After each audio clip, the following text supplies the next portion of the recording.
ನಮಸ್ತೆ ಸ್ನೇಹಿತರೆ, welcome to my channel. ಇವತ್ತು ಹಿತ್ತಲಲ್ಲಿ ಬೆಳೆದಿರೋಂಥ ಗಿಡಗಳನ್ನ ತೋರಿಸ್ತಿದ್ದೀನಿ ನೋಡಿ. ಇದು ಬಂದ್ಬಿಟ್ಟು ಬೆಂಡೆಕಾಯಿ ಗಿಡ. ಇದು ನಮ್ಮ ಅಪ್ಪಾಜಿ ಹಾಕೊಂಡಿರೋದು. ಹಿತ್ತಲಲ್ಲೆಲ್ಲ ಏನೇನು ಗಿಡಗಳು ಬೇಕು ಅದನ್ನ ಬೆಂಡೆಕಾಯಿ ಗಿಡ ಹಾಕೊಂಡಿದ್ದಾರೆ. ಮತ್ತು ಇದು ಡೈರೆ ಹೂವಿನ ಗಿಡ. ಡೈರೆ ಹೂವು ದಪ್ಪ ಹೂವು ಬಿಡ್ತಲ್ಲ. ಮತ್ತು ಇದು ಸಣ್ಣ ಸಣ್ಣದು ಎಲ್ಲ ಸೊಪ್ಪು ತೊಳ್ಕೊಂಡಿದ್ದಾರೆ. ಸೊಪ್ಪು ಮತ್ತು ಟೊಮೊಟೊ ಗಿಡ ಇದೆ ನೋಡಿ. ಚೆಂಡು ಹೂವಿನ ಗಿಡನ ಹಾಕೊಂಡಿದ್ದಾರೆ. ಮತ್ತು ಇದು ಮೆಣಸು, ಕರಿ ಮೆಣಸು, ಕಾಳು ಮೆಣಸು ಅಂತಾರಲ್ಲ, ಅದನ್ನು ಬಳ್ಳಿ ಕಟ್ ಮಾಡಿ ಎಲ್ಲ ಪಾಟ್ಗೆ ಹಾಕಿ ಅವರೇ ರೆಡಿ ಮಾಡಿರೋದು.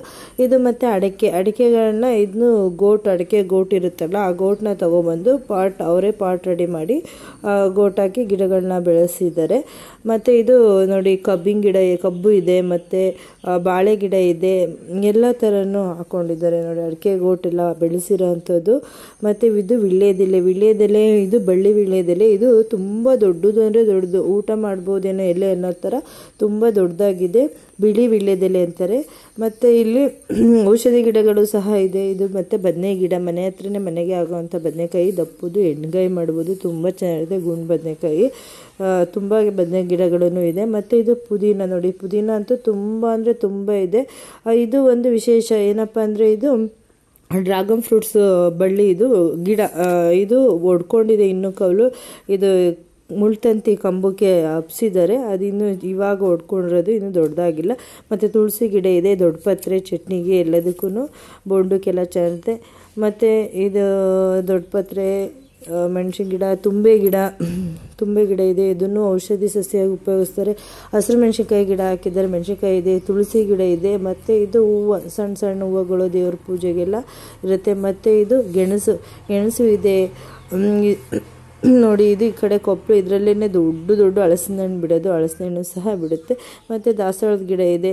ಇದೆಲ್ಲ ಶುಂಠಿ, ವಿಳ್ಯೆದೆಲೆ, ಇದು ಸಣ್ಣ ವಿಳ್ಯೆದೆಲೆ ಇದೆ, ಪುಟ್ಟು ವಿಳ್ಯೆದೆಲೆ ನೋಡಿ. ತುಂಬ ಅಂದರೆ ತುಂಬ ಅಂಟ್ಕೊಂಬಿಟ್ಟಿದೆ. ಮತ್ತು ಶುಗರ್ ಗಿಡ ಅಂತಾರೆ. ಮತ್ತು ಕಾಫಿ ಗಿಡ ಸಹ ಇದೆ. ಕಾಫಿ ಗಿಡನೂ ಅಷ್ಟು, ಅದೂ ಒಂದೇ ಗಿಡ ಇರೋದು 1 kg ಗಟ್ಟಲೆನೂ ಬಿಡುತ್ತೆ. ಅದನ್ನು ನೋಡಿ, ಇಲ್ಲೇ ಇದೆ ಆಲ್ರೆಡಿ, ಹೂವು ಹಣ್ಣು ಎಲ್ಲ ಬಿಟ್ಟಿದೆ ಕಾಫಿ ಗಿಡ. ಮತ್ತು ಇದು ಮಾವಿನ ಗಿಡ ಒಂದಿದೆ. ಮಾವಿನ ಗಿಡನೂ ಅದು ಸುಮ್ಮನೆ ಎಲೆ ಏನಾದರೂ ಬೇಕು ಅಂದರೆ ಏನಕ್ಕಾದ್ರೂ ಮಾವಿನ ಗಿಡ ಇದೆ.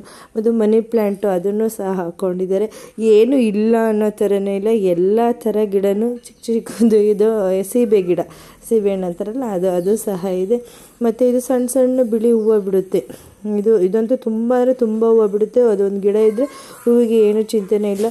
ಇದು ಏನಂತಾರಪ್ಪ, ಸುವರ್ಣಗೆಡ್ಡೆ, ಕರೆಕ್ಟ್, ಕೆಳಗಡೆ ದಪ್ಪು ಸುವರ್ಣಗೆಡ್ಡೆ ಬೀಳುತ್ತೆ. ಮತ್ತು ನೋಡಿರಿ, ಮಲ್ಲೆ ಹೂವಿನ ಗಿಡ ಇದೆ, ಅರಿಬೆ ಸೊಪ್ಪು ಅಂತಾರೆ, ಅರಿಬೆ ಸೊಪ್ಪು ಇದೆ, ದಾಸವಾಳ ಗಿಡ ಇದೆ, ಶುಂಠಿ ಇದೆ, ರೋಸ್, ಗುಲಾಬಿ ಹೂವು, ಸಣ್ಣ ಗುಲಾಬಿ ಹೂವುಗಳಿದೆ. ಮತ್ತು ಇದು ಬಂದ್ಬಿಟ್ಟು ಲೋಳೆ ಸರ, ಇದು ತುಂಬ ಅಂದರೆ ತುಂಬ ಹಾಕಿದ್ದಾರೆ, ಎಲ್ಲ ಇದೆ. ಅದು ತುಂಬಾ ಉಪಯೋಗ ಬರುತ್ತೆ. ಮನೆ ಹತ್ರ ಒಂದಾದ್ರೂ ಲೋಳೆ ಸರ ಗಿಡ ಇರಬೇಕು. ಮತ್ತು ಇದು ಅಮೃತ ಬಳ್ಳಿ ನೋಡಿ, ಅಮೃತ ಬಳ್ಳಿನೂ ಸಹ ಇದೆ. ಅದನ್ನು ಎಲ್ಲ ಯೂಸ್ ಮಾಡ್ತಾರೆ ಅವರು, ಆಯುರ್ವೇದಕ್ಕೆ ತುಂಬಾ ಉಪಯೋಗ ಬರುತ್ತೆ. ಅದು ಜ್ವರಕ್ಕೆ ಎಲ್ಲದಕ್ಕೂ ನೋಡಿ. ಈಗ ಹಿತ್ತಲಲ್ಲಿ ಸ್ವಲ್ಪ ಜಾಗ ಇದ್ದರೆ ಏನಾದರೂ ಆಯುರ್ವೇದ ಗಿಡಗಳು, ಹೂವಿನ ಗಿಡಗಳು, ಹಣ್ಣಿನ ಗಿಡಗಳನ್ನು ಬೆಳೆಸ್ಕೊಂಡ್ರೆ ತುಂಬ ಅನುಕೂಲ ಆಗುತ್ತೆ, ಉಪಯೋಗ ಆಗುತ್ತೆ. ವಿಡಿಯೋ ಇಷ್ಟ ಆದರೆ ಲೈಕ್ ಮಾಡಿ, ಶೇರ್ ಮಾಡಿ. Thank you for watching.